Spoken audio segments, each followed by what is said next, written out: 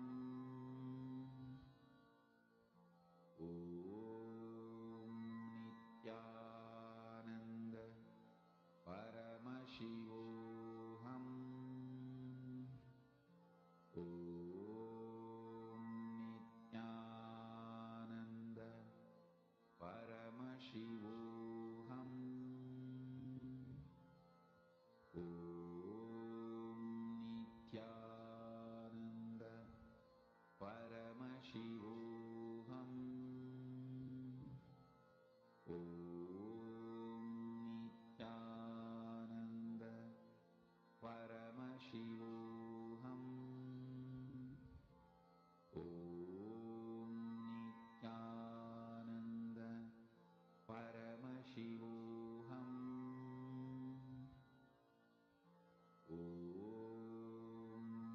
Nithyananda Paramashivoham. Om Nithyananda Paramashivoham.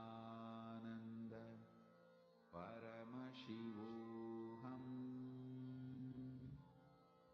Om Nithyananda Paramashivoham. Om Nithyananda Paramashivoham. Please relax slowly, very slowly. Please settle down. Paramashivoham.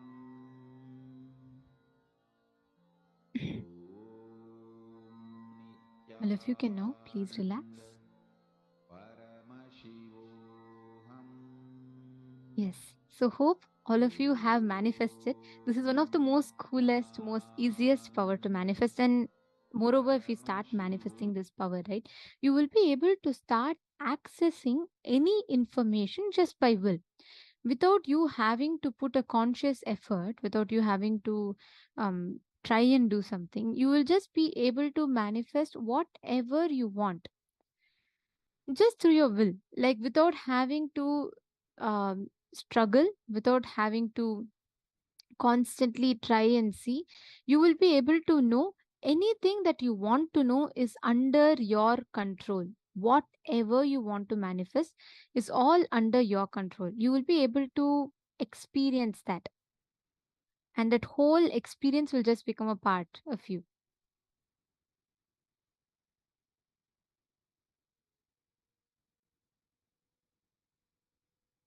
All right. So now all of us are going to be entering into a very, very important session next.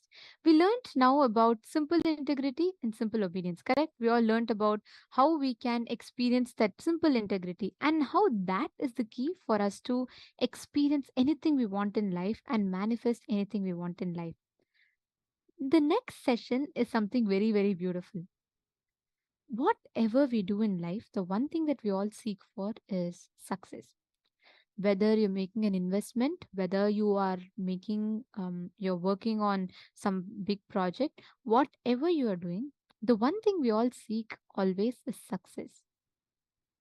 But success as we think, how do we achieve it? By working for success, do you actually get success? Do you all know, by working for success you actually don't manifest success?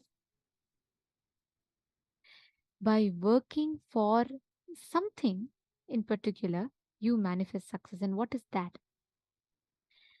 Swamiji is going to be revealing to us that sacred secret. What exactly, when we work for in us, can lead us to success? Let us listen to those sacred revelations now. And let us all get ready to listen to that revelation. Working for success, planning for success always leads to failure. Working for excellence always makes you successful. Understand? planning for success, working for success always leads to failure. Working for excellence always makes you successful. Listen and internalize.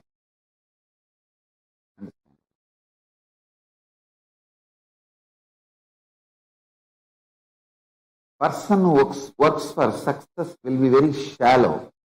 He will be working dependent on others' opinion about success, because success is always about others' opinion. What others feel, you are successful. All idea of success derived from others, sustained by others, changed by others.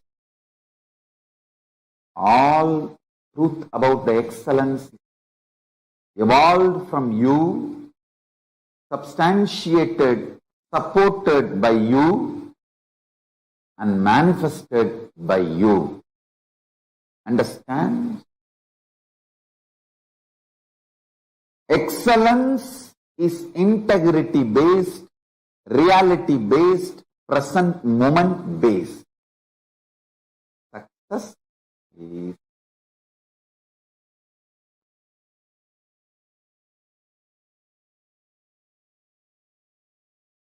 others' opinion based. A person who lives with all the time strategizing cunningly, you will manifest everything, breaking all the life negative patterns.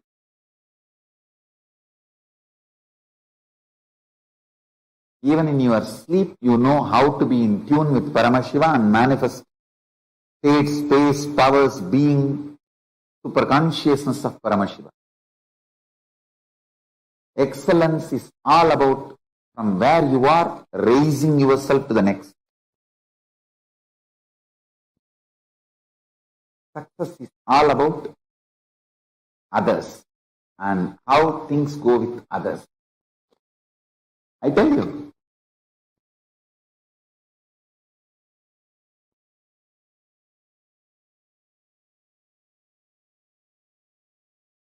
with idea of success, you will always be wavering, diluting yourself, deluding yourself. With the idea of excellence, you will always be grounded. You can see the photographs of me doing Chandi Homa in 2000, 2001, and you can see the photographs of me doing it 2018 or 2019 or 2020. You will see the intensity same. Understand? The outer external things might have changed. It was a mud in 2000, maybe brass or copper in 2004-5, and silver.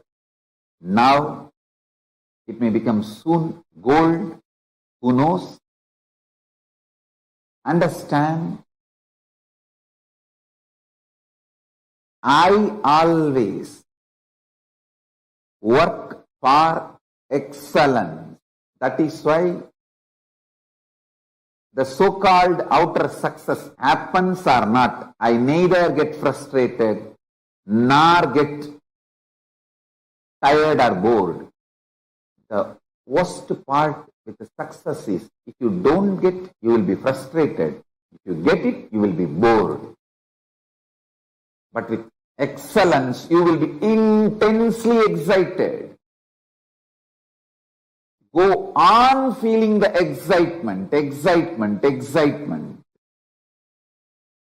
If you see the video records of me doing Chandi Homa in 2000, and if you video record now me doing, you can see the bhava samadhi same. Because intensity is same. And I tell you, excellence is always integrity and intensity based, not external things based. It is always integrity and intensity based, not external things based. I tell you.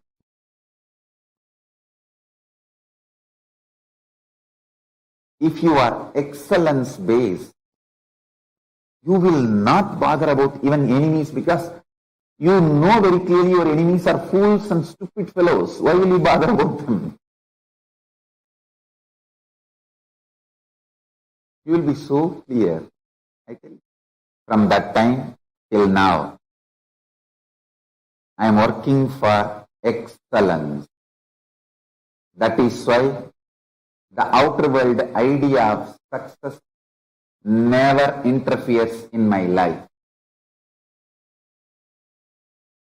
Be centered on excellence, you will be absolutely integrated to your goal.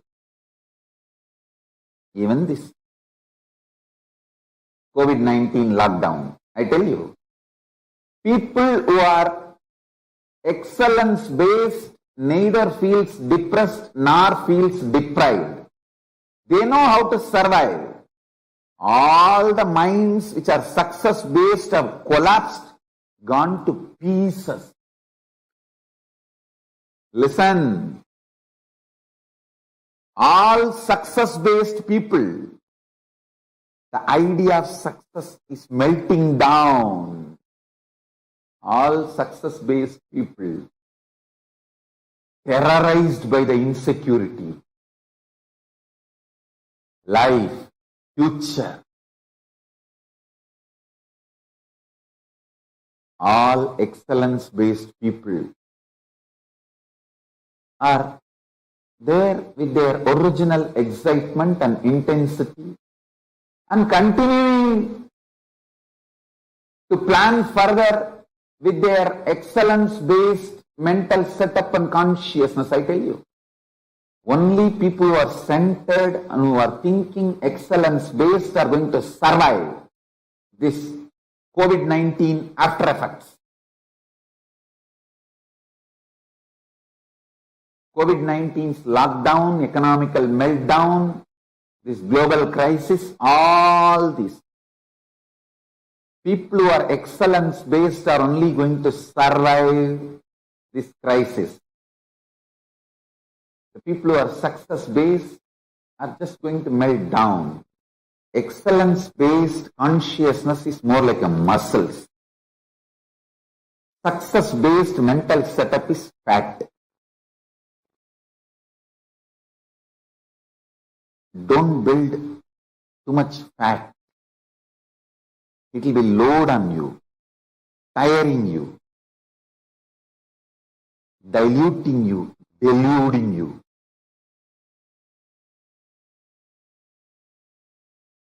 Almost like destroying you. I'm telling you.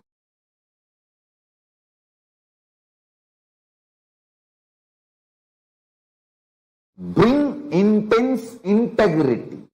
Stop strategizing with life. Start becoming integrated with life.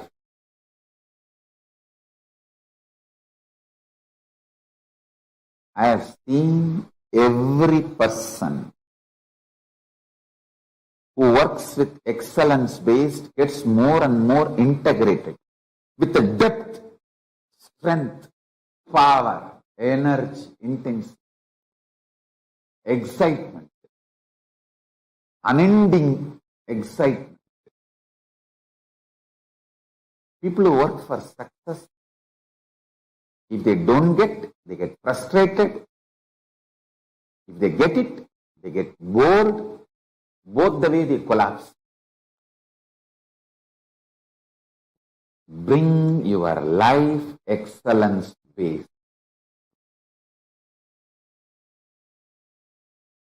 Nothing can touch you, nothing can disturb you, nothing can distract you. Bring your life excellence based. Bring your life excellence based.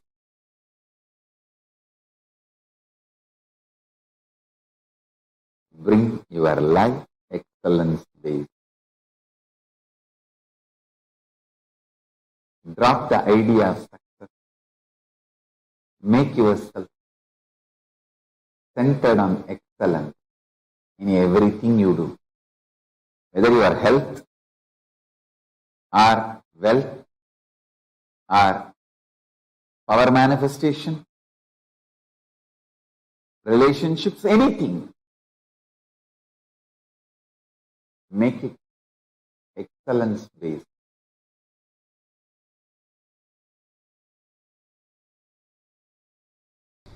When I started the Sangha, everyone asked about money, from where money is going to come. How money? Money? You need money? I wanted to repeat what I said in 2001. I said, I have decided to build something which is going to be best useful for humanity. I know money, human resource, everything needed will follow.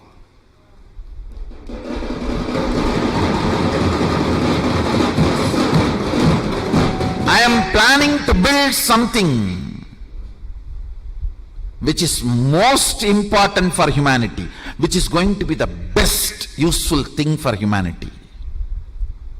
So naturally, money, human resource, everything has to follow. Understand? Don't plan for success, plan for excellence. Success will follow. I said, what I am going to build for humanity, I'll do it best, most excellent way. That's all.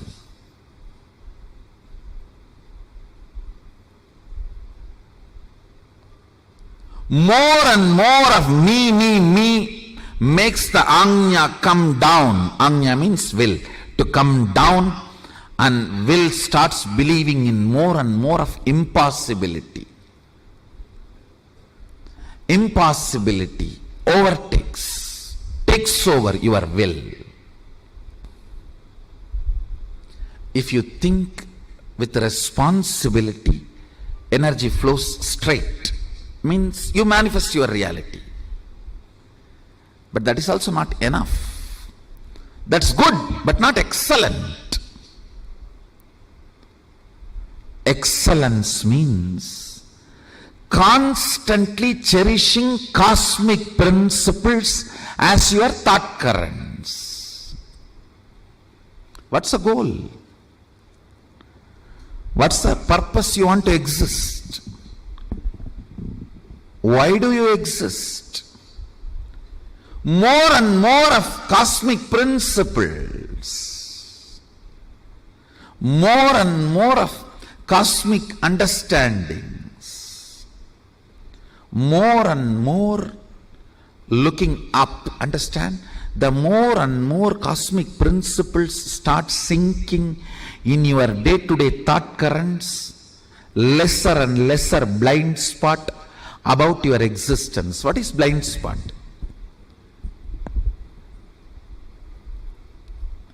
The gap between why and how. The gap between why and how is blind spot. Why you exist and how you exist. Why you want to do something, but how you do something. Why you want to live, but how you live. The cosmic principles, I tell you. You want to exist healthy,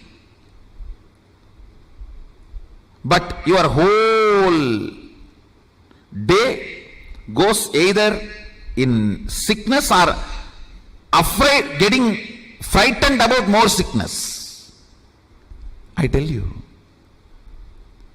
you may not even logically be able to connect and see, but a simple thought current. I think this whole cosmos is running with some auspiciousness. Such large existence cannot be accident. Some casual thought current somebody has put in your head by mistake. If you cherish, even that may bring complete healing to your body. I tell you, I have seen this happening. There may not be any logical relationship. Suddenly, a casual thought current, that is the beauty of Vedic tradition, I tell you. Cosmic principles, when you cherish them, you will never understand how can my half an hour thinking about the cosmos and the size of the cosmos and the automatic intelligence of the cosmos heal my gastric trouble. It heals. When you think of the lever of the cosmos, your liver gets healed.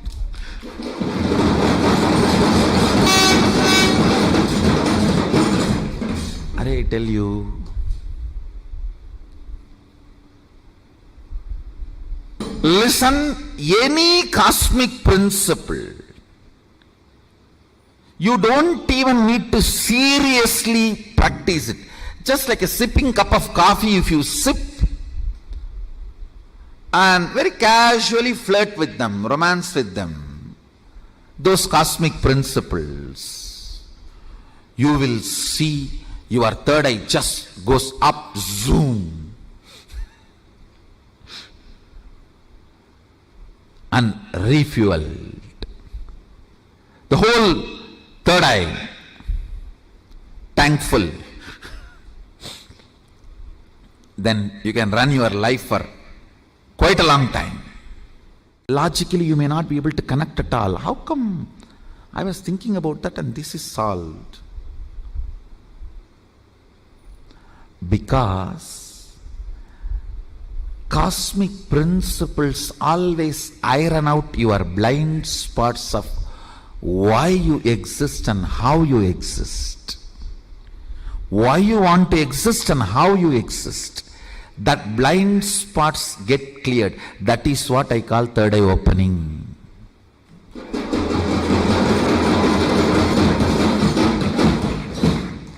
That is what I call third eye opening.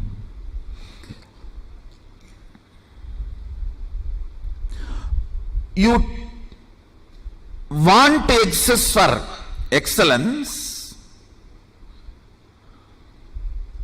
but you exist for some selfish attachment only to realize the hopelessness and emptiness of your so-called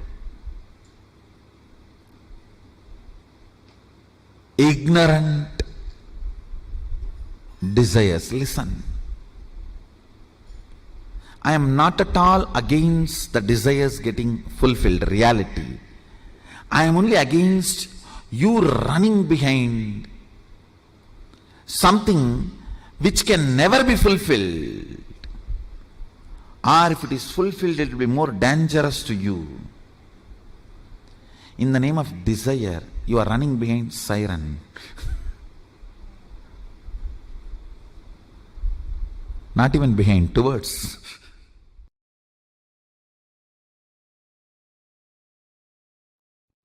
Castrating you to be a just consumer. Strong word, but needed. Listen, I tell you, royal secret.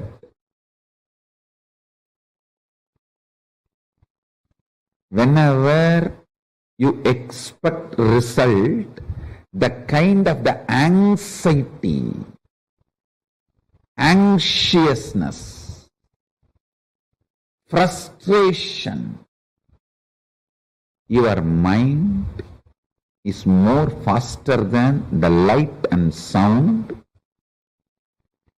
It can visualize, imagine the goal of your life now itself before even you begin, and already feel frustrated, feel empty with your goal, one side, the other side, feel tired and bored and terrorized about the effort you need to put to achieve that goal, it can create extremely dangerous, multi-dimensional complexities, complications, and life negative patterns. I tell you, there are only two societies in the planet Earth. Societies that believe, work for excellence, not remembering success, and the other societies just depressed. That's all. Some are wise, W-I-S-E. Others, otherwise. That's all. There are only two societies on the planet Earth. One works for excellence, not for success. Knows the truth of karmanyevadhikaraste mapaleshu gadachana. I tell you, I can just speak on this one verse, 10,000. Listen, if you have to have 18-inch biceps and lift 100 kg, don't try to think, oh, now I can lift only 5 kg. I have to make it into 6. I have to make it into 7. I have to make it into 8. By the time I make 100, I may become 100 years old. No. Once the 5 becomes 6, the muscles you grow will become so strong, you will just jump to 20. And then the muscles you grow will be so strong, you will just jump to 60. It will not be the gradual growth. Understand? When Krishna says, Karmanyevadhikaraste mabaleshu gadachanaha, he says, don't put your middle class shitty mind on the grand success you are going to celebrate. The middle class shitty mind has extremely uncountable numbers of blind spots, infinite number of blind spots filled middle class mentality, which is all the time looking for success with a tremendous agitation and anxiety. When Krishna says, Karmanyevadhikaraste mabaleshu gadachanaha, he means, he tells you to be grounded, excellence based. Today 5 kg, tomorrow let me become excellent. Forget about what is success. 100 kg or 200 kg lifting. 5 kg. Now, let me move to excellence. Excellence means it may be 6 kg or suddenly I may be able to do it 60 kg. Excellence is all I need to focus, not success. Having success in the mind, you will cause multiple blind spots. All the diseases described in psychoanalysis and psychiatric, I think both are different way of robbing you. So, all the disease they describe, everything will come to you if you look for success, leaving the excellence. People who look for excellence go beyond what they imagine as success or others imagine as success. Never even my own disciples who have absolute devotion to me even imagined I will make a nation till I announced.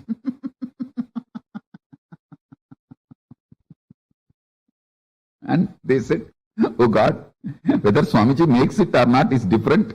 Even he has a guts to digest this idea and boldly challenge Listen to this truth. Do not bother about success. Work for excellence is not controlling mechanism. It's a liberating mechanism. When your guru teaches karmanye vadikaraste mabaleshu gadachanaha, work without bothering about the results, he is not using this as a controlling mechanism. He is using this as a liberating mechanism, liberating you from your Chandala mentality.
What did you all understand? Working for success versus working for excellence. What did each of you understand as a difference? What is working for success and what is working for excellence?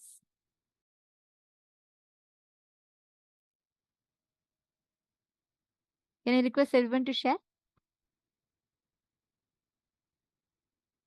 See, Samji gave a very important example.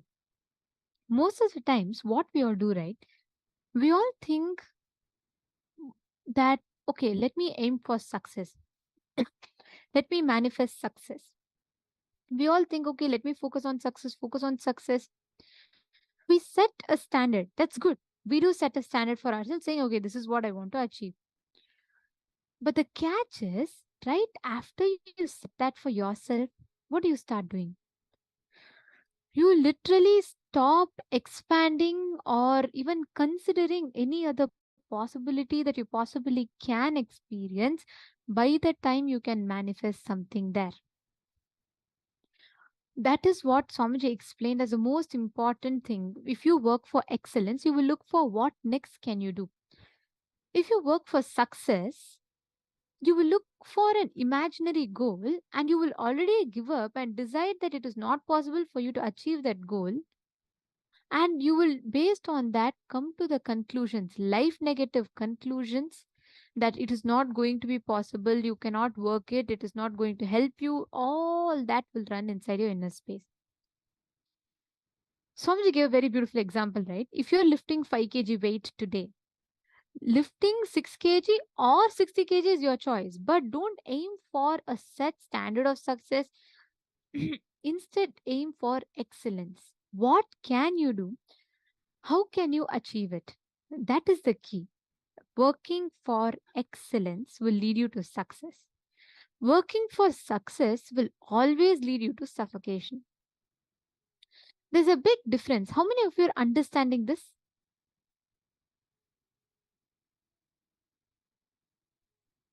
Please put yes in the chat. I'd like to see how many of you are understanding this beautiful truth that Swamiji has revealed.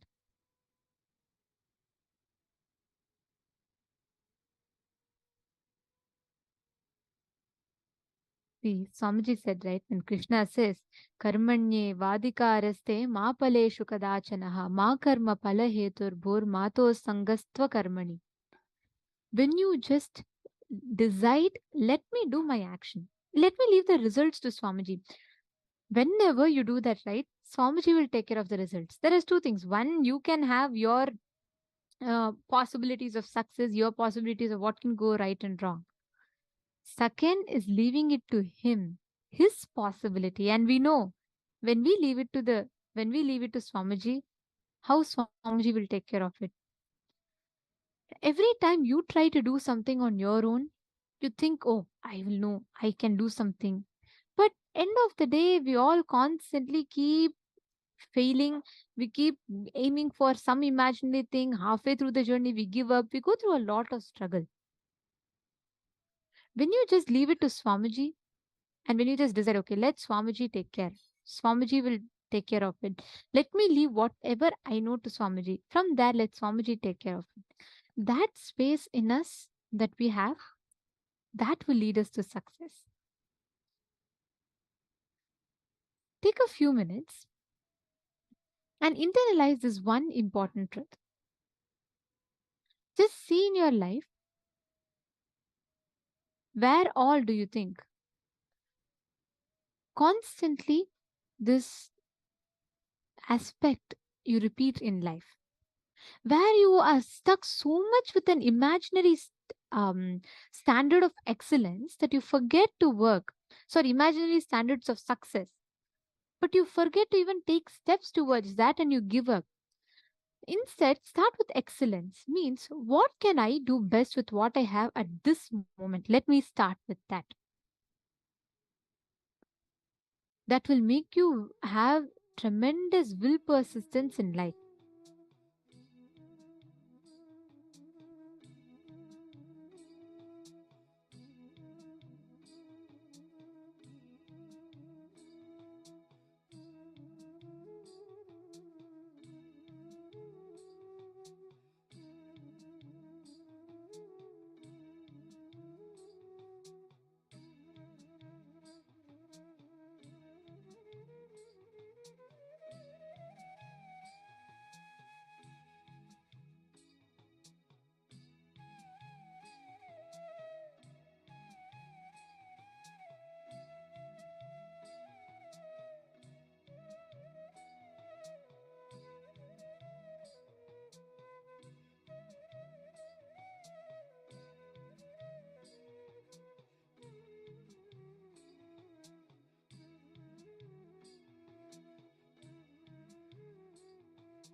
with your delusion is the only way you will achieve Paramashiva.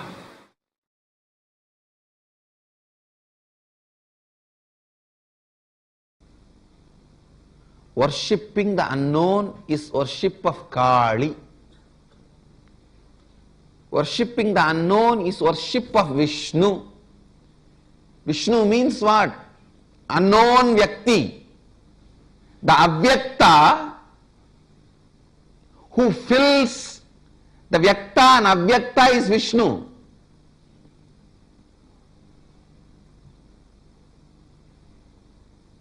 Who is embodiment of Vyakta and Avyakta is Kali.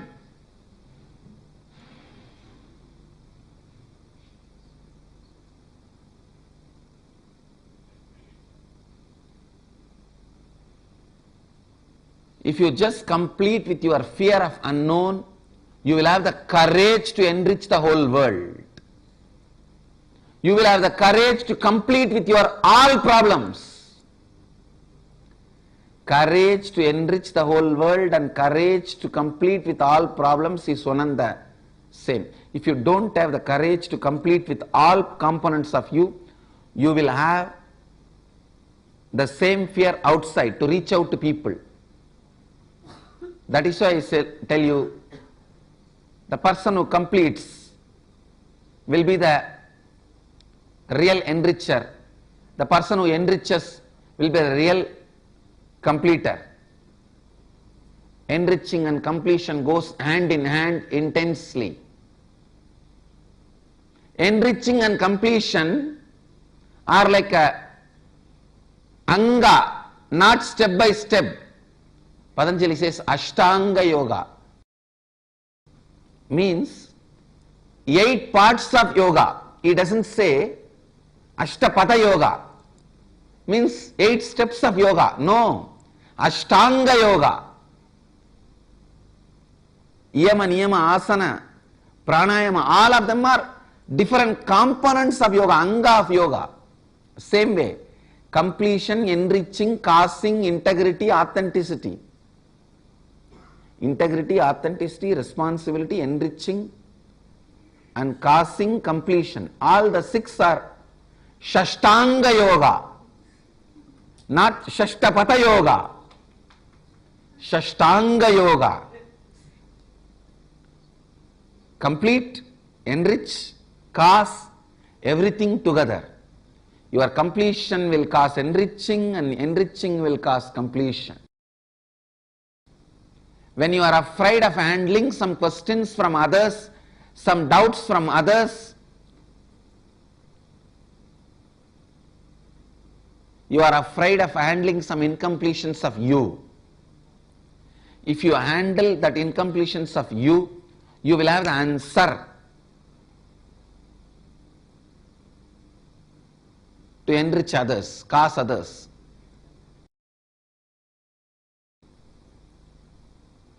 As per the Sanskrit rule, it should not be Shashtanga Yoga, it should be Shadanga Yoga.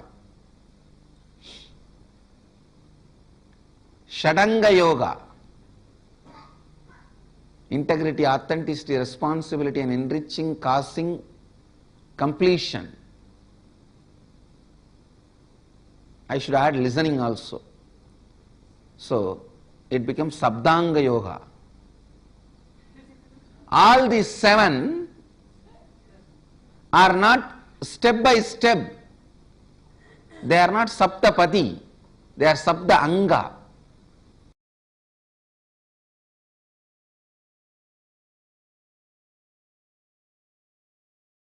If you feel I am your puppet, be assured you have a relationship which I had with my Guru Arunagiri Yogeshwara. The Guru Sishya Parampara is going to continue through you. You are going to be my successor. Because that is the way I felt with my Guru. It's not logical. Logically, only Guru is supposed to feel the disciple's puppet. But in reality, it doesn't happen that way. A disciple feels Guru is his puppet. And suddenly, in that feeling, he loses himself into Guru without even disciples' knowledge. Disciple has become a puppet in the hands of Guru. That's the way exactly it happened in me. I am telling you the secret as it is because today is my Guru's day and I want to be integrated to him and integrated to you. It looks very illogical. It may even be very difficult for people to digest. But I am not talking to maintain a pseudo dignity. I am talking to maintain and keep my integrity. My integrity to my Guru. And what happened between me and him? How it happened? I have to tell my disciples so that that can start happening between you and me.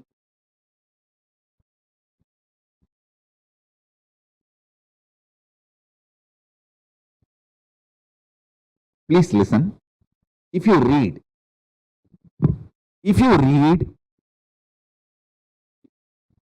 intimate reminiscences of Ramakrishna and Vivekananda, you will simply realize Ramakrishna was puppet in the hands of Vivekananda. And Vivekananda just lost himself. Without even knowing, he became puppet in the hands of Ramakrishna. Samartha Ramdas and Shivaji, Ramakrishna and Vivekananda, Aurobindo and Aurobindo mother, all this I can give as the ideal Guru-disciple relationship, where the disciple experienced Guru as the puppet in their hand, but without even their knowledge, they became puppet in the hands of Guru. So that the border, commanded, commander, commanded, these three has disappeared, dissolved. The commander, commanded, all this just disappeared.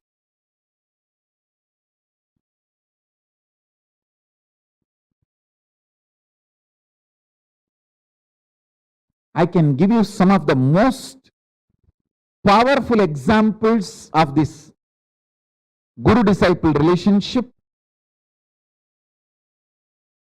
in Hindu tradition. Nandi and Paramashiva.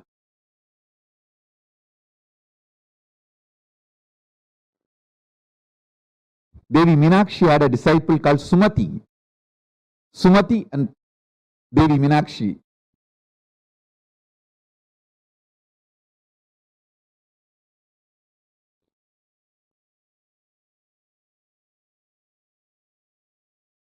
Even Krishna and Arjuna, Naranarayana.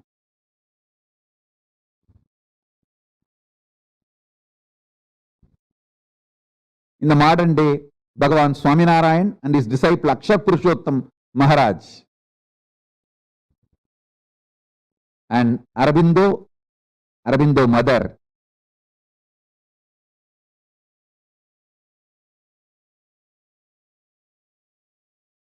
I tell you, love can just open all gates of all lokas. Up, down.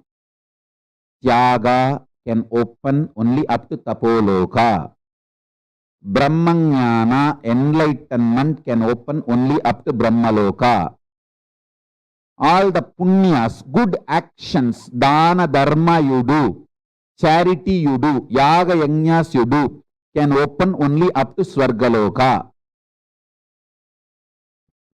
But consciously developed love, consciously decided love, can open all 14 and beyond. That's the beauty and power of conscious love. See, I am giving you cosmic secrets. I tell you, inside your heart, deeply, secretly, if you are cherishing, I am your puppet, be assured you are my disciple, and through you, the Guru Shishya Parampara is going to continue. You are going to be the living stream of me. Whoever feels I am your puppet, you can be rest assured. You are inheritor of Paramashiva. And what I got from my Guru, Arunagiri Yogeshwara, you are going to receive through me. And you are going to continue this Guru Shishya Parampara. Not just getting enlightenment, not just getting powers. You are just going to be inheritor of everything, of me. What I got from my Guru, Arunagiri Yogeshwara, everything. Because I felt Arunagiri Yogeshwara is my puppy love and puppet love.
Nithyananda,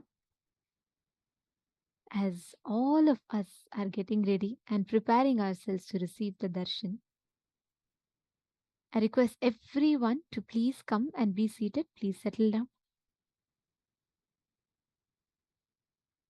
Please settle down.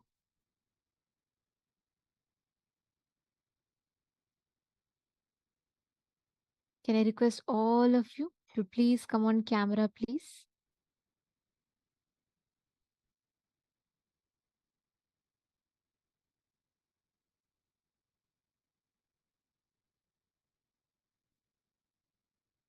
Over the last few days, we have all been seeing how the attacks,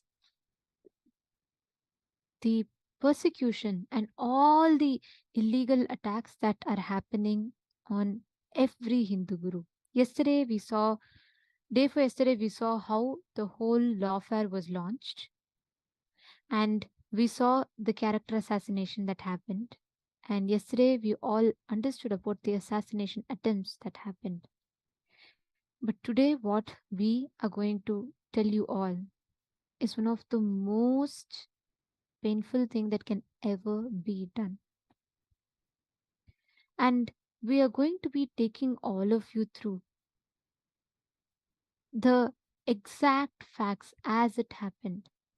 Because as we all sit each day enjoying receiving the darshan boons, it's equally important that we understand